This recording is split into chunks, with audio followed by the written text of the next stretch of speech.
ഇന്ത്യയുടെ കാര്യമെടുത്താൽ വ്യാപാരവുമായി ബന്ധപ്പെട്ട് യൂറോപ്യൻ യൂണിയനുമായും യുഎസുമായും അടുത്തിടെ നിരവധി പ്രധാന സംഭവവികാസങ്ങൾ ഉണ്ടായത് നാം കണ്ടു. നിങ്ങളുടെ അഭിപ്രായത്തിൽ ഈ വ്യാപാര കരാറുകൾ എത്രത്തോളം പ്രാധാന്യമുള്ളവയാണ്?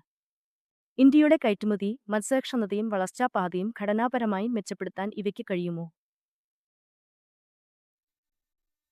സോനൽ, എനിക്ക് തോന്നുന്നത് നമ്മൾ ഇന്ന് ജീവിക്കുന്ന ലോകത്തെക്കുറിച്ച് മനസ്സിലാക്കാൻ ഒരൽപ്പം പിന്നോട്ട് പോകേണ്ടത് ആവശ്യമാണ്. നിങ്ങൾക്കറിയാം, 1990കളിലെ കാര്യം എടുക്കുകയാണെങ്കിൽ നമുക്ക് ആദ്യം വ്യാപാരവും താരിഫും സംബന്ധിച്ച പൊതുകരാറും തുടർന്ന് WTOയും ഉണ്ടായിരുന്നു. ഗാറ്റ്, WTO എന്നിവ ചെയ്തത് എന്തെന്നാൽ അവരുടെ വ്യാപാര താരിഫ് നയങ്ങൾ രൂപപ്പെടുത്തുന്ന സമയത്ത് പ്രധാന രാജ്യങ്ങൾ പിന്തുടരുന്ന നിയമങ്ങളുടെ ഒരു പൊതു ചട്ടക്കൂട് സ്ഥാപിച്ചു. തൽഫലമായി എല്ലാവരും അവരുടെ വ്യാപാര നയം ഗാറ്റ് നിയമങ്ങൾക്കോ പിന്നീട് വന്ന WTO നിയമങ്ങൾക്കോ അനുസൃതമായി നിലനിർത്താൻ പരമാവധി ശ്രമിച്ചു. എന്നാൽ ഏകദേശം 30 വർഷമായി നിലനിന്നിരുന്ന ഈ ബഹുമുഖ വ്യാപാര വ്യവസ്ഥയുടെ തകർച്ച നമുക്ക് വ്യക്തമായി കാണാൻ കഴിഞ്ഞു.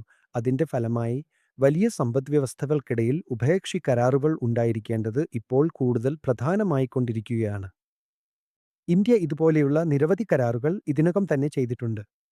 നമ്മൾ ഓസ്ട്രേലിയയുമായും ന്യൂസിലാൻഡുമായും യൂറോപ്യൻ രാജ്യങ്ങളുടെ കൂട്ടായ്മയായ EFTAയുമായും കരാറിൽ ഏർപ്പെട്ടിട്ടുണ്ട്. UAEയുമായും നമ്മൾ ഒരു കരാറിൽ ഏർപ്പെട്ടിട്ടുണ്ട്. തീർച്ചയായും ഇയുമായുള്ള ഈ കരാർ വളരെ പ്രധാനമാണ്. ഈ കരാർ പ്രാധാന്യമർഹിക്കുന്നതിന് കാരണം യൂറോപ്യൻ യൂണിയൻ ഇന്ത്യയുടെ ഏറ്റവും വലിയ വ്യാപാര പങ്കാളിയാണ് എന്നതാണ്. അതുതന്നെയാണ് ഈ കരാറിനെ പ്രധാനപ്പെട്ടതാക്കുന്നത്. വലതുവശത്തെ ചാർട്ട് നോക്കുകയാണെങ്കിൽ ഇന്ത്യയിൽ നിന്നുള്ള യൂറോപ്യൻ ഇറക്കുമതിയുടെ പങ്ക് വളരെ കുറവാണെന്ന് നിങ്ങൾക്ക് കാണാൻ കഴിയും.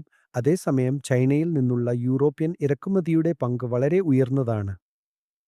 ഇപ്പോൾ ഇന്ത്യയും യൂറോപ്പും തമ്മിലുള്ള ഈ വ്യാപാര കരാറിന്റെ ഫലമായി ഇന്ത്യൻ കയറ്റുമതിക്കാർക്ക് നേട്ടമുണ്ടാകും. അവർക്ക് അത് പ്രയോജനപ്പെടുത്താൻ കഴിയുമെന്ന് പ്രതീക്ഷിക്കുന്നു. ഇന്ത്യയിൽ നിന്നും കയറ്റുമതി ചെയ്യുന്നവർക്ക് ഈ നേട്ടം പ്രയോജനപ്പെടുത്താൻ കഴിയുമെന്നും അവർക്ക് വളരാൻ കഴിയുമെന്നും പ്രതീക്ഷിക്കുന്നു. പക്ഷേ അതേസമയം ഒരു സ്വതന്ത്ര വ്യാപാര കരാറിന്റെ പ്രയോജനം യഥാർത്ഥത്തിൽ ഇരുവശത്തും ഉള്ള മികച്ച കമ്പനികൾക്കും കയറ്റുമതിക്കാർക്കും ലഭിക്കുന്നതാണെന്ന് ഓർമ്മിക്കുക. ചില യൂറോപ്യൻ രാജ്യങ്ങൾക്കും തീർച്ചയായും ഇതിൽ നിന്ന് സാമ്പത്തികമായി പ്രയോജനം ഉണ്ടാകും എന്ന് പ്രതീക്ഷിക്കുന്നു. കമ്പനികളായാലും കയറ്റുമതി ചെയ്യുന്നവരായാലും ഇനി അവർക്ക് ഇന്ത്യയിലേക്ക് മുൻപത്തേക്കാൾ കൂടുതൽ മത്സരക്ഷമമായി കയറ്റുമതി ചെയ്യാൻ കഴിയും എന്നതാണ് പ്രയോജനം. പക്ഷേ നമുക്ക് ഒരു പ്രത്യേക മുൻഗണനാ സമ്പ്രദായം സാധ്യമാകുന്ന ഉഭയകക്ഷി കരാറുകൾ സൃഷ്ടിക്കുന്നതിനാണ് ഇന്ത്യ താൽപ്പര്യപ്പെടുന്നത്. ഈ കരാർ വാഗ്ദാനം ചെയ്യുന്നതും അതാണ്. ഇത് ഇന്ത്യയുടെ ഏറ്റവും വലിയ വ്യാപാര പങ്കാളിയാണ്, അതിനാൽ തന്നെ ഒരു പ്രധാന നാഴികക്കല്ലാണ് എന്ന് വിശ്വസിക്കുന്നു. ഇത് ഇന്ത്യയുടെ ചിന്താഗതിയിലെ മാറ്റം കാണിക്കുന്നു. ഇത് നടപ്പാക്കിയതിന് സർക്കാരിന് മുഴുവൻ ക്രെഡിറ്റ്. കഴിഞ്ഞ 20 വർഷമായി ചർച്ച നടന്നുകൊണ്ടിരിക്കുന്ന ഈ കരാർ നടപ്പിലാക്കാൻ കഴിഞ്ഞതിനുള്ള മുഴുവൻ ക്രെഡിറ്റും അവർക്കാണ്. നമുക്ക് അടുത്ത സ്ലൈഡിലേക്ക് പോകാം. ഇത് ഇന്ത്യ-US വ്യാപാര കരാറിനെക്കുറിച്ചുള്ളതാണെന്ന് ഞാൻ കരുതുന്നു. ഈ US-ഇന്ത്യ വ്യാപാര കരാറിനെക്കുറിച്ച് ഞാൻ ഇവിടെ 2 കാര്യങ്ങൾ മാത്രം പറയാം. ഒന്നാമതായി, പരസ്പരം താരിഫുകൾ പ്രഖ്യാപിക്കപ്പെട്ടപ്പോഴും റഷ്യൻ ക്രൂഡ് വാങ്ങിയതിനെ തുടർന്നുള്ള അധിക താരിഫുകൾ പ്രഖ്യാപിക്കപ്പെട്ടപ്പോഴും ഇന്ത്യയുടെ US-ലേക്കുള്ള കയറ്റുമതികളിൽ താരിഫിന് വിധേയമായ ഉൽപ്പന്നങ്ങളുടെ വിഹിതം വളരെ പരിമിതമായിരുന്നു. മറ്റൊരു രീതിയിൽ പറഞ്ഞാൽ, താരിഫ് നടപടികളുടെ പരിധിയിൽപ്പെട്ടത് ഇന്ത്യൻ ഉൽപ്പന്നങ്ങളിലെ ചെറിയൊരു വിഭാഗം മാത്രമാണ്. സമ്പദ്വ്യവസ്ഥയിലെ പ്രതികൂല സ്വാധീനം വളരെ കൂടുതലായിരിക്കില്ല. ഇപ്പോൾ US-യുമായി അഭിപ്രായ വ്യത്യാസമുള്ള സാഹചര്യത്തെ നമ്മൾ മറികടന്നിരിക്കുന്നു. അവയെ അകറ്റി നിർത്തുന്നതിൽ നമ്മൾ വിജയിച്ചു. US-യുമായി നമുക്ക് ഒരു ധാരണയിലെത്താൻ കഴിഞ്ഞിട്ടുണ്ട്. താരിഫ് ബാധ്യതകൾ ഇപ്പോൾ മുമ്പത്തെ പോലെ പ്രാധാന്യം അർഹിക്കുന്നില്ല. ഇടതുവശത്തെ ചാർട്ട് കാണിക്കുന്നതുപോലെ നമ്മുടെ സ്ഥാനം മധ്യഭാഗത്താണ്.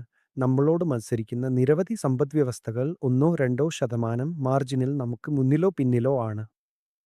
മറ്റു രാജ്യങ്ങളുമായി താരതമ്യപ്പെടുത്തുമ്പോൾ നമുക്ക് കാര്യമായ ബാധ്യതകൾ ഉണ്ടാക്കുന്നില്ല.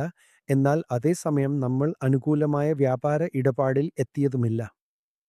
എന്നാൽ പ്രധാനപ്പെട്ട കാര്യം US സമ്പദ്വ്യവസ്ഥയുടെ ആനുപാതികമല്ലാത്ത വലുപ്പമാണ്.